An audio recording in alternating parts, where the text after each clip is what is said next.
उस दिन शाम को बिलासपुर गांव के 3 लोग गांव के बड़े पेड़ के नीचे बैठकर आपस में बातें कर रहे थे। यह तो रोज का नाटक शुरू हो गया। शाम होते ही बत्ती गुल हो जाती है रोज रोज। हाँ, एकदम सही बात कही। लेकिन यह क्या, शैलेनन चाचा तो आए नहीं अभी तक। शैलेनन चाचा से शाम को कहानी सुने बिना कोई मजा ही नहीं आता। अरे क्या बोल रहा है? वो कोई कहानी नहीं, सब सच्ची घटनाएं हैं। अरे छोड़ो यार, मुझे तो नहीं लगता वो कोई सच्ची घटनाएं हैं। क्यों? पिछली बार की बात याद नहीं? वो जो शैलेंद्र चाचा बता रहे थे, किसी ढूमाकर नाम की जगह पर एक कुएं में एक पिशाच रहता था, वो भी गलत हो सकता है कि इस दुनिया में आंखों के सामने जो दिखता है उसके बाहर भी बहुत कुछ होता है। तीनों ऐसे बातें कर ही रहे थे, तभी एक बुजुर्ग आदमी वहां आ पहुंचता है। क्या हाल है? कैसे हो सब? आज फिर शाम होते ही बत्ती गुल हो गई। अरे वो देखो, सैनलिन चाचा आ गए। इन लोगों से अब क्या बात करें? चलो छोड़ो, बैठिए बैठिए। आपकी ही बातें कर रहे थे हम तो सोच रहे थे आज शायद आप नहीं आओगे। आप नहीं आते तो हमारे गपशप जमते ही नहीं है। मैं तुम लोगों से उम्र में बड़ा हो सकता हूँ, लेकिन तुम्हारे जैसे जवान लड़कों के साथ बैठकर गपशप करने में मजा ही अलग है। उन बूढ़ों के साथ बैठकर दूसरों की बुराई करना मुझे बिल्कुल नहीं भाता। तो शैलेन चाचा, आज आपके जीवन की कौन सी घटना सुनाओगे? अच्छा चाचा, आपने सामने से कभी भूत देखा है कोई? शैलेन चाचा कुछ देर सोचकर फिर बोलने लगते हैं। तुम लोग शायद सोचते होंगे कि मैं तुम्हें जो घटनाएं सुनाता हूं वो सब मनगढ़ंत है, पर ऐसा बिल्कुल नहीं है। मैं डॉक्टर होने के नाते इस देश की अलग अलग जगहों पर रहा हूं। वहां से कितनी तरह के अनुभव हुए हैं मुझे, और वही तुम लोगों को सुनाता हूं। सच में चाचा, आप जो घटनाएं सुनाते हो वो सुनकर तो किसी को भी डर लग जाएगा। शैलेन चाचा, आज ना आप अपनी आंखों से देखा, कोई भूत का किस्सा सुनाओ। चलो, आज एक कुछ अलग तरह की घटना सुनाऊंगा। उम्मीद है यह घटना डर के साथ साथ तुम्हारे दिलों को भी छू जाएगी। तब मेरी उम्र बहुत कम थी। डॉक्टर के रूप में अभी अभी नौकरी शुरू ही की थी। तब मेरी डॉक्टर के रूप में पोस्टिंग हुई थी दुर्लभपुर नाम के एक गांव में। वो गांव शहर से बहुत दूर था। वहां तब तक बिजली भी सही से नहीं पहुंची थी। मुझे वो जगह बहुत पसंद आ गई। वहां के लोग भी मुझे कुछ ही दिनों में अपना बना लिया था। उस दिन गांव के 2 लोग मुझसे मिलने आए थे। हमारा ये गांव आपको कैसा लग रहा है डॉक्टर साहब? बहुत अच्छा है ये जगह, बहुत शांत और सुंदर है तुम्हारा ये गांव। तो डॉक्टर साहब, आपको यहाँ रहने में कोई परेशानी तो नहीं हो रही? कोई दिक्कत हो या किसी चीज की जरूरत हो तो हमें जरूर बताइएगा। हाँ। नहीं नहीं, कोई परेशानी नहीं हो रही है। अकेला रहता हूँ, इसीलिए कोई समस्या नहीं है। और श्याम भैया तो है ही, खाना वाना सब बना कर दे जाते हैं। बहुत अच्छा है, कोई दिक्कत नहीं। चलो, सुनकर बहुत खुशी हुई। पर डॉक्टर साहब, आपसे एक बात कहनी थी। उस आदमी की बात सुनकर मैं बहुत हैरान हुआ। हंसते मुस्कुराते दोनों लोग कुछ ही पलों में बहुत गंभीर हो गए। तुम क्या कुछ खास कहना चाहते हो? हाँ, वो तो कहना ही है। दरअसल आप तो गांव के बिल्कुल आखिरी सिरे पर रहते हैं, इसीलिए कह रहा हूँ, ये जगह कुछ खास ठीक नहीं है। क्यों? ऐसी बात क्यों कह रहे हो? आप अंधेरा होने के बाद ज्यादा बाहर मत निकलिएगा और अस्पताल से भी कोशिश कीजिएगा शाम होने से पहले ही लौट आने की। आपकी क्वार्टर के पीछे जो रास्ता उस जंगल की तरफ जाती है ना, उस रास्ते की बहुत बदनामी है डॉक्टर साहब। बदनामी मतलब? चोर लुटेरे का खतरा है डॉक्टर साहब। रात में उस रास्ते पर किसी को अकेला पा गए तो बिल्कुल नहीं छोड़ते, यहाँ तक कि मार भी डालते हैं। यह तो बहुत भयानक बात है। पुलिस कुछ नहीं कर रही। अरे पुलिस उन्हें ढूंढ पाएगी तब तो कुछ करेगी ना, इसीलिए आप खुद ही सावधान रहिएगा। अब समझ में आया क्यों श्याम भैया शाम होने से पहले ही सारा काम निपटा के चला जाता था। उस दिन उन लोगों की बातें सुनने के बाद से ही मैं बहुत सतर्क हो गया। बहुत जरूरी ना होने पर शाम के बाद घर से नहीं निकलता था और अस्पताल से काम निपटा कर शाम से पहले ही घर आ जाता था। उस दिन रात बहुत गहरी थी। आसमान काले बादलों से ढका हुआ था। दिन भर का काम खत्म करके जल्दी से खा पी कर सो गया था।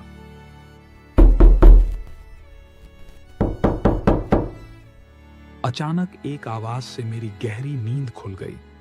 गहरी नींद टूटने से तो थोड़ा गुस्सा ही आया। इतनी रात को मुझे कौन बुला रहा है?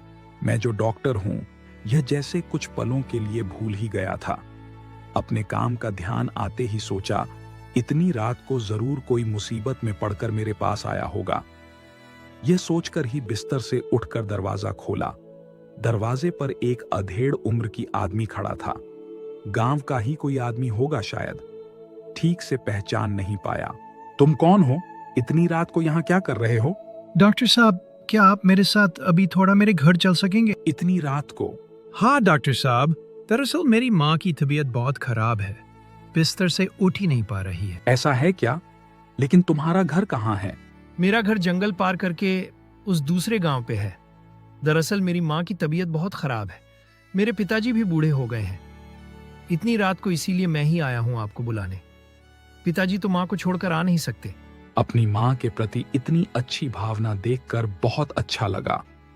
मैं भी और कुछ नहीं सोचा और अपना डॉक्टरी का सामान लेकर तुरंत उसके साथ निकल पड़ा। बाहर निकलकर अंधेरे में थोड़ा चलते ही बारिश के मौसम होने के कारण काफी ठंडक लग रही थी। तुम्हारा नाम क्या है? मेरा नाम गणेश है डॉक्टर साहब। वो आदमी रास्ता दिखाते हुए मेरे आगे आगे चल रहा था और मैं उसके पीछे पीछे। कुछ देर चलने के बाद हम उस जंगल में पहुंच गए। चारों तरफ बड़े बड़े पेड़ थे और बीच के पतले रास्ते से हम दोनों आगे बढ़ रहे थे। मुझे अंदर ही अंदर अजीब सी घबराहट महसूस होने लगी और साथ ही अचानक उन दोनों गांव वालों की कही हुई बातें याद आ गईं। अच्छा गणेश, इस जंगल के रास्ते के अलावा और कोई रास्ता नहीं है तुम्हारे घर जाने का? हाँ डॉक्टर साहब, रास्ता तो है, पर इस रास्ते से जल्दी पहुंच जाएंगे। तुम्हारी माँ की तबीयत खराब है, बोलो क्या तकलीफ हो रही है तुम्हारी माँ को? माँ का सर बहुत दर्द कर रहा है, साथ ही तेज बुखार है। बहुत तकलीफ हो रही है मेरी माँ को। यह समझने में कोई मुश्किल नहीं हुई कि वो आदमी अपनी माँ से बहुत प्यार करता है। थोड़े और आगे बढ़ते ही लगा जैसे दो आदमी हमारे पीछे आ रहे थे। यहां तक कि उनके फुसफुसाने की आवाज भी सुनाई दी। थोड़ा जल्दी चलो, कोई हमारे पीछे आ रहा है लगता है। मेरी बात सुनकर वो आदमी भी अंधेरे की तरफ एक बार देखकर तेजी से चलने लगा। हम इतनी तेजी से चल रहे थे, पीछे उन दो साइयों की रफ्तार भी और बढ़ने लगी। ओए तुम दोनों रुको, बोल रहा हूँ। ओए कुछ भी माल है जल्दी से दे दो, वरना अभी लाश बना दूंगा। मेरे पास कुछ नहीं है और जो मेरे साथ है उसके पास भी कुछ नहीं है। उसकी माँ की तबीयत खराब है, उसे ही देखने जा रहा हूँ। हमें जाने दो। मेरी माँ की तबीयत सच में बहुत खराब है। अरे मर जाए तेरी माँ, हमें क्या? क्या कहा? ओ अरे बाप रे, अरे बचाओ रे, अरे ये क्या हुआ? वो गुंडे दोनों ऐसे चिल्लाकर क्यों भागे? वो शायद अपनी गलती समझकर चले गए होंगे। आप अब जल्दी से चलिए डॉक्टर साहब, बहुत देर हो गई। मेरी माँ कैसी है कौन जाने। और थोड़ी ही देर में गणेश के घर पहुंच जाते हैं। वो रहा हमारा घर, आप जाइए, मैं यहीं हूँ। तुम नहीं जाओगे अंदर? नहीं नहीं, आप जाइए ना, मैं इधर ही हूँ। घर के अंदर जाते ही देखा एक बुजुर्ग महिला बिस्तर पर लेटी है। चेहरे पर दर्द साफ दिख रहा था और उनके पास बैठे हैं एक बुजुर्ग आदमी। यही होंगे फिर गणेश के माँ बाप। उन्हें पहली नजर में देखते ही समझ गया कि उनकी तबीयत बहुत खराब है। मेरा परिचय जानकर वो दोनों जैसे खुशी से झूम उठे। डॉक्टर साहब, आप जो यहाँ आकर कितना उपकार किया, हम बता नहीं सकते। मुसीबत इतनी बड़ी थी कि मैं उस आदमी के बारे में कहना ही भूल गया।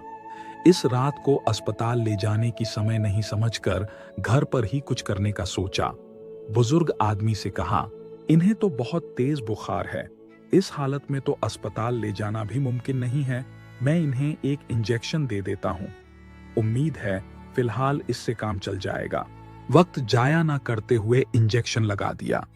आधे घंटे के अंदर ही हालात में सुधार आने लगा। आप सचमुच भगवान हैं डॉक्टर साहब। अगर आप आज समय पर नहीं आते तो। आप चिंता ना करें, सुबह तक बिल्कुल ठीक हो जाएंगी। और मैं भगवान नहीं हूं, बल्कि आप इतने भाग्यवान हैं कि गणेश जैसा इंसान आपका बेटा है। क्या डॉक्टर साहब, आप गणेश की बात कर रहे हैं?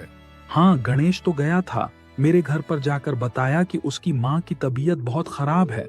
उसकी बात सुनकर ही तो मैं जल्दी से चला आया। गणेश आपको बुला लाया, अपनी माँ के बारे में सोचकर। ये क्या कह रहे हैं आप? क्यों? क्या हुआ? इतने हैरान क्यों हो रहे हैं? और गणेश तो बाहर ही खड़ा है, मुझसे कहां अंदर जाने को? बोला, मैं बाहर खड़ा हूं। क्या कह रहे हैं डॉक्टर साहब? गणेश, अंदर आओ, अपनी मां को देख जाओ, वो अब काफी ठीक हैं। कोई जवाब नहीं आया बाहर से। नहीं, वो अब और नहीं दिखेगा। उसका काम जो खत्म हो गया। क्यों? ऐसी बात क्यों कह रहे हो? आज से 1 साल पहले की बात है। शहर से काम करके लौटते समय गाड़ी दुर्घटना में मारा गया हमारा बेटा। अपनी माँ का बहुत प्यारा था वो। माँ को कोई तकलीफ होती थी तो एकदम पागलों जैसा हो जाता था। उनकी तकलीफ में वो आज फिर से आया था। वो बुजुर्ग आदमी से सब सुनकर मेरे पास कुछ कहने को शब्द नहीं रहे। तब तक सुबह की पहली किरण धूप में लगी थी। सच्चे बेटे कभी नहीं मरते, वो मर नहीं सकते। यह थी वो सच्ची घटना जो मेरे साथ उस दिन घटी थी, वही मैंने बताई। विश्वास करना या ना करना, ये पूरा तुम लोगों पर छोड़ दिया। पर यह जरूर कहूंगा, हर घर में एक ऐसा बेटा जरूर हो जो अपने माँ बाप के साथ हमेशा रहे।